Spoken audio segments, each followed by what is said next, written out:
اللهم إنا نحمدك ونستعينك ونستهديك ونستغفرك ونتوب إليك، ونؤمن بك ونتوكل عليك، ونثني عليك الخير كله، نشكرك ولا نكفرك، ونخلع ونترك من يفجرك.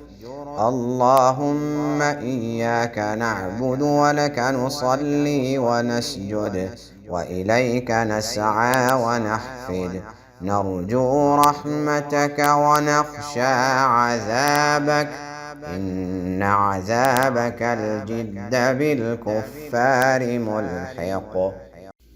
اللهم إنك قلت وقولك الحق المبين، وأنت أصدق القائلين.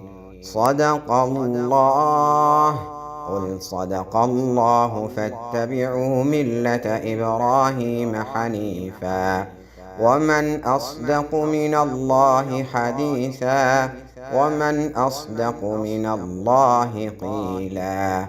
وصدق رسوله الذي أرسل إلى كافة الثقلين الإنس والجن، بشيرا ونذيرا، وداعيا إلى الله بإذنه وسراجا منيرا. لا إله إلا الله المتوحد في الجلال بكمال الجمال تعظيما وتكبيرا، المتفرد بتصريف الأمور والأحوال على التفصيل والإجمال تقديرا وتدبيرا، المتعالي بعظمته ومجده، الذي نزل الفرقان على عبده ليكون للعالمين نذيرا. لا إله إلا الله العزيز الوهاب، الغفور التواب، الذي خضعت لعظمته الرقاب، وذلت لجبروته الصعاب، ولانت لقدرته الشدائد الصلاب. رب الأرباب ومسبب الأسباب، وخالق الناس من تراب، غافر الذنب وقابل التوب شديد العقاب، ذو الطول لا إله إلا هو عليه توكلت وإليه المتاب. اللهم لك الحمد على ما أنعمت به علينا من نعمك العظيمة وآلائك الجسيمة، حيث أنزلت إلينا خير كتبك، وأرسلت إلينا أفضل رسلك، وشرعت لنا أعظم شرائع دينك. لك الحمد بالإسلام، ولك الحمد بالقرآن، ولك الحمد كما هديتنا للإسلام وعلمتنا الحكمة والقرآن، ولك الحمد على ما يسرت به من صيام رمضان وقيامه وتلاوة كتابك العزيز، الذي لا يأتيه الباطل من بين يديه ولا من خلفه، تنزيل من حكيم حميد. اللهم إنا عبيدك بنو عبيدك بنو إمائك، نواصينا بيدك، ماض فينا حكمك، عدل فينا قضاؤك. نسألك اللهم بكل اسم هو لك سميت به نفسك، أو أنزلته في كتابك، أو علمته أحدا من خلقك، أو استأثرت به في علم الغيب عندك أن تجعل القرآن العظيم ربيع قلوبنا ونور صدورنا وجلاء أحزاننا وذهاب همومنا وغمومنا وقائدنا وسائقنا إلى رضوانك وإلى جناتك جنات النعيم.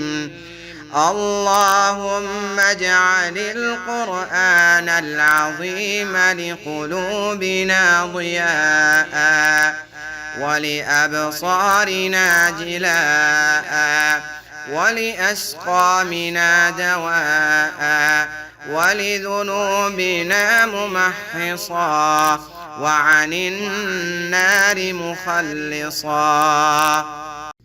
اللهم انفعنا وارفعنا بالقرآن العظيم الذي رفعت مكانه وأيدت سلطانه وبينت برهانه وقلت يا أعز من قائل سبحانه فإذا قرأناه فاتبع قرآنه أحسن كتبك نظاما وأفصحها كلاما وأبينها حلالا وحراما محكم البيان ظاهر البرهان محروس من الزيادة والنقصان فيه وعد ووعيد وتخفيف وتهديد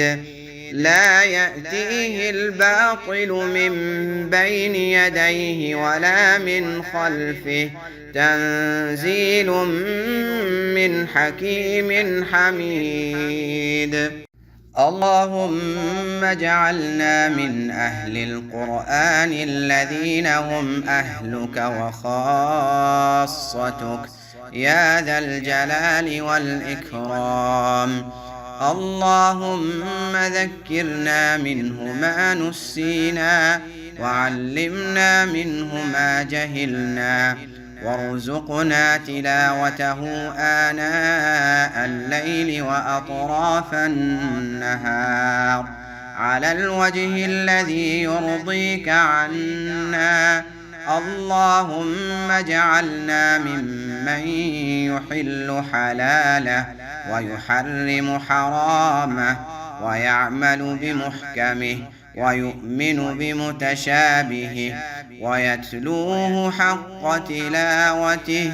اللهم اجعلنا ممن يقيم حروفه وحدوده ولا تجعلنا ممن يقيم حروفه ويضيع حدوده. اللهم ألبسنا به الحلل وأسكننا به الظلل وادفع به عنا النقم وأسبغ علينا به النعم وجعلنا به عند البلاء من الصابرين وعند النعماء من الشاكرين وعند ختمه من الفائزين.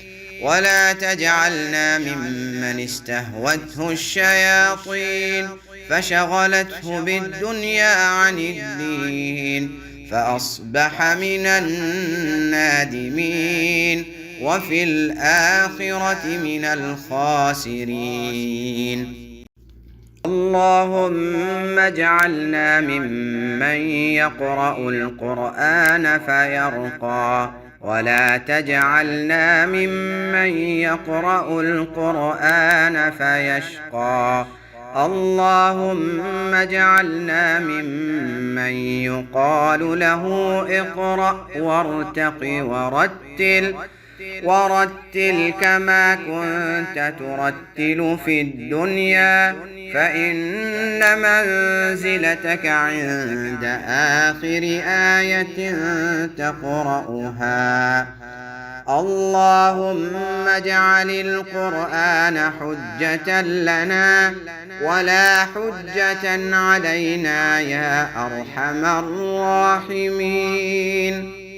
اللهم إنا نسألك من خير كله عاجله وآجله ما علمنا منه وما لم نعلم، ونسألك من خير ما سألك منه نبيك محمد صلى الله عليه وسلم وعبادك الصالحون. ونعوذ بك من الشر كله عاجله وآجله ما علمنا منه وما لم نعلم، ونعوذ بك من شر ما استعاذ منه نبيك محمد صلى الله عليه وسلم وعبادك الصالحون. ونسألك الجنة وما قرب إليها من قول وعمل، ونعوذ بك من النار وما قرب إليها من قول وعمل. اللهم لا تدع لنا ذنبا إلا غفرته، ولا عيبا إلا سترته، ولا هما إلا فرجته، ولا كربا إلا نفسته، ولا دينا إلا قضيته، ولا حاجة هي لك رضا ولنا صلاح إلا قضيتها يا أرحم الراحمين. والحمد لله رب العالمين، وصلوات الله وسلامه على خاتم النبيين وإمام المرسلين وعلى آله الطيبين الطاهرين وصحابته الغر الميامين وعلى أزواجه الطاهرات أمهات المؤمنين وعلى التابعين ومن تبعهم بإحسان إلى يوم الدين برحمتك وجودك وكرمك يا أكرم الأكرمين. اللهم هذا الدعاء وعليك الاستجابة، وهذا الجهد وعليك التكلان، ولا حول ولا قوة إلا بالله. سبحان ربك رب العزة عما يصفون، وسلام على المرسلين، والحمد لله رب العالمين.